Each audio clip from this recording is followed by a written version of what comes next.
Muy buenos días, el tema de hoy es complacencia. Vamos al libro de Primera Crónicas, capítulo 17, 1 al 6. Aconteció que morando David en su casa, dijo David al profeta Natán: He aquí que yo habito en casa de cedro, y el arca del pacto de Jehová debajo de cortinas. Y Natán dijo a David: Haz todo lo que está en tu corazón, porque Dios está contigo. En aquella misma noche vino palabra de Dios a Natán, diciendo: Ve y di a David, mi siervo, así ha dicho Jehová: Tú no me edificarás casa en que habite, porque no he habitado en casa alguna desde el día que saqué a los hijos de Israel hasta hoy. Antes estuve de tienda en tienda y de tabernáculo en tabernáculo. Porque donde quiera que anduve con todo Israel, hablé una palabra a algunos de los jueces de Israel, a los cuales mandé que apacentasen a mi pueblo, para decirles: ¿Por qué no me edificáis una casa de cedro? La complacencia. Tremendo, porque encontramos acá cómo el rey David se complace en Dios. Cómo este hombre, después de que Dios lo confrontó a través del profeta Natán por el pecado que hizo con Betsabé, cómo el Señor viene, él se agrada con David. Y David lo que quiere es construirle una casa a Dios. Pero cómo él habita en una casa de cedro, y cómo aún él encontraba que no estaba en aquella misma noche, él no estaba lo que él anhelaba en el corazón para Dios. Porque dice que el arca del pacto estaba debajo de cortinas, y él viviendo cómodamente, pero el arca del pacto solamente estaba cubierta, resguardada bajo cortinas. ¿Cuántas veces usted y yo tenemos complacencia con el Señor?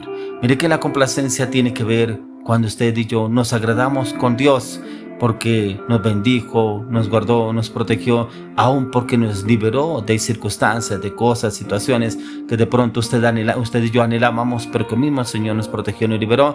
Pero mire que hay veces no hay complacencia. A veces buscamos al Señor por una necesidad, porque necesito que Dios me ayude, porque necesito que Dios me proteja, porque necesito que Dios me provea, necesito que Dios me guíe para esta situación. Pero hay veces no hay complacencia, y la complacencia podemos tomarla en diferentes circunstancias, situaciones para con Dios. Por ejemplo, sacar momentos para alabarlo, adorarlo, glorificarlo, exaltarlo, amarlo, bendecirlo, honrarlo con nuestra alabanza, nuestra adoración al Señor. A veces empezamos el día angustiados y vamos en la carrera y le pedimos al Señor que nos guíe. Señor, voy tarde para tal lado. Señor, protege, aparéjame el camino, aparéjame el transporte, aparéjame la llegada, que llegue temprano a todo el lugar. No tuvimos tiempo siquiera para tener esa complacencia delante del Señor.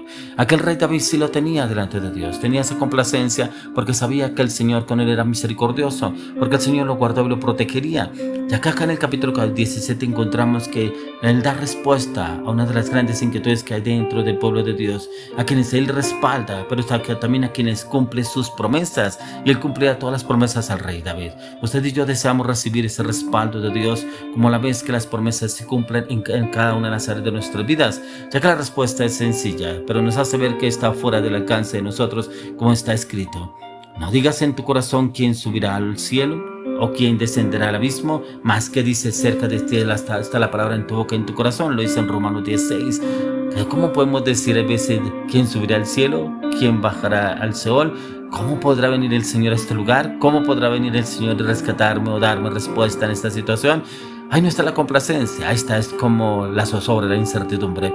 La complacencia está en que usted y yo lo honremos, lo adoremos, lo glorifiquemos, pero que también bendigamos su bendito nombre, que aún la misma creación dice que gime con dolores de parto, anhelando que el Señor venga. Pero usted y yo podemos darle gloria y honra al Señor por cada día que nos da el sol, la lluvia, el viento, el aire, que podemos respirar tranquilos, pero también que lo podemos tener a Él en todo momento y en todo lugar, ya que la fe hace que nos acerquemos a Dios, pero también que vivamos para Él, que le obedezcamos, que le sirvamos. ¿Será que usted y yo, si lo estamos haciendo, le obedecemos, le servimos?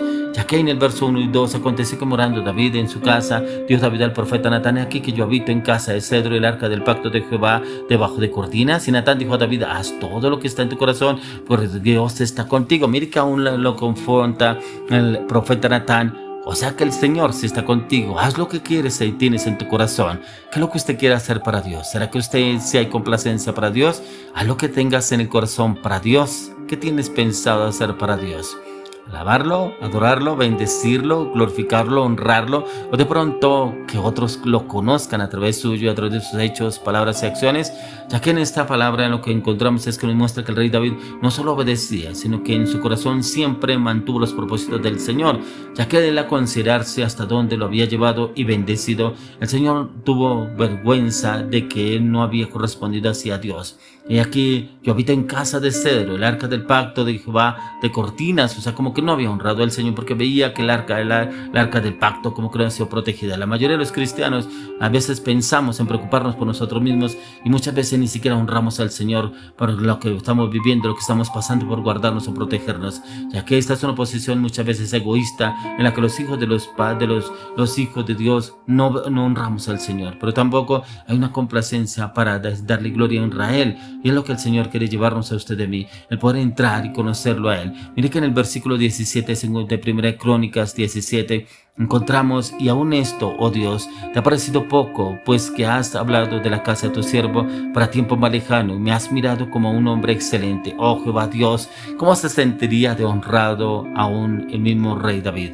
Ya que la complacencia de Dios es con sus siervos, y esa complacencia quiere tenerla con usted y conmigo, porque aún el Señor nos ha protegido, nos ha liberado aún de la misma muerte, nos ha liberado aún de aflicción, de temor, de pronto de la enfermedad, de pronto de un robo, de pronto de un accidente, pero también de pronto de malas acciones, malas decisiones, ya que el rey David fue exaltado por Dios mismo. Por eso mismo él lo dice en 1 Samuel 2:30: me ha mirado como un hombre excelente. Y ya que la palabra de Dios dice: porque yo honraré a los que me honran. Y el Señor, a usted y yo debemos honrarlo, glorificarlo, exaltarlo, amarlo, bendecirlo. Debe ser una complacencia estar delante de la presencia del Señor, y esa complacencia la debemos tener a diario, no solamente cuando vamos a la iglesia, no solamente cuando hay una reunión en la iglesia, no, es cuando usted y yo realmente entramos a buscar al Señor, lo buscamos en todo momento, en todo lugar, ya que en el mismo 1 Crónicas 17, el 11 al 15 dice: y cuando tus días sean cumplidos para irte con tus padres, levantaré descendencia después de ti, y a uno entre tus hijos afirmaré su reino,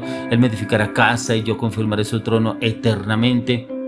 Yo le seré por padre y él me será por hijo, y no quitaré de él mi misericordia como la quité de aquel que fue antes de ti, sino que lo confirmaré en mi casa y en mi reino eternamente, y su trono será firme para siempre. Conforme a todas estas palabras y conforme a toda esta visión, así habló Natán a David. Como aún el Señor le da respuesta al rey David, porque vio cómo él se complacía delante del Señor, que aún uno de su descendencia le edificaría casa, que sería Salomón. Le edificaría casa como él tenía pensado hacerlo el rey David, pero ¿cómo podría hacerlo aún Salomón? Podría hacerlo para él, pero la honra más grande que recibió de Dios fue que su generación vendría, y a través de esa generación que vendría, a través del rey David, vendría Jesucristo. Dice que la genealogía de Jesucristo estaba en David. En David vino el rey, nuestro Señor Jesucristo. Es lo que el Señor quiere darnos a usted y a mí. ¿Qué quiere hacer el Señor con usted? Y que a veces no quiere ver o no puede verlo, porque a veces se enfrasca o se ofusca por la situación, la circunstancia o el problema que está viviendo, y como que no puede ver allá y no puede dar esa complacencia al Señor, porque se enfoca más en el problema y la dificultad.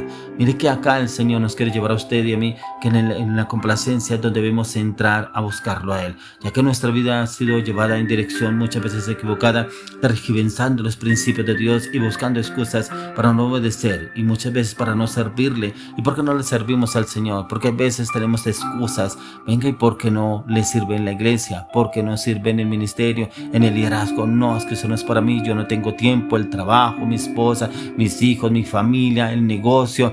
Y muchas veces le sacamos excusas al Señor y no hay una complacencia delante de Dios, porque hay primeramente mis prioridades, mis proyectos, mis metas, mis anhelos, mis deseos, y ahí no está el Señor, y creemos que Dios está obrando en cada uno de nosotros. Por eso es tan importante que usted y yo entramos para poder llegar a esa complacencia delante del Señor. Debemos despojarnos de toda nuestra humanidad y entrar en esa complacencia, como lo decía inicialmente, en adoración, en alabanza, en glorificarlo, exaltarlo, amarlo, bendecirlo, pero también cuando salgamos de nuestros hogares, en poder ser de testimonio con nuestras palabras, hechos y acciones en el entorno, que los demás conozcan a Jesucristo en usted y en mí por cómo nos ven. Si usted y yo decimos que somos cristianos, es porque realmente ven a Jesucristo en usted y en mí, y no porque digan los demás: si eso es ser cristiano, yo mejor me quedo así. Estoy mejor así que ser cristiano como esa persona vulgar, mal hablada, malintencionada, con palabras de doble sentido, con mentira, con manipulación, con engaño, aún como manipula a otras personas. Por eso hoy le oro, le clamo al pido al Señor que en usted y en mí el Señor nos llene de su complacencia, porque también esa complacencia la podamos ser recíproca hacia el Señor y lo adoremos, glorifiquemos, exaltemos y lo honremos en todo en Cristo Jesús.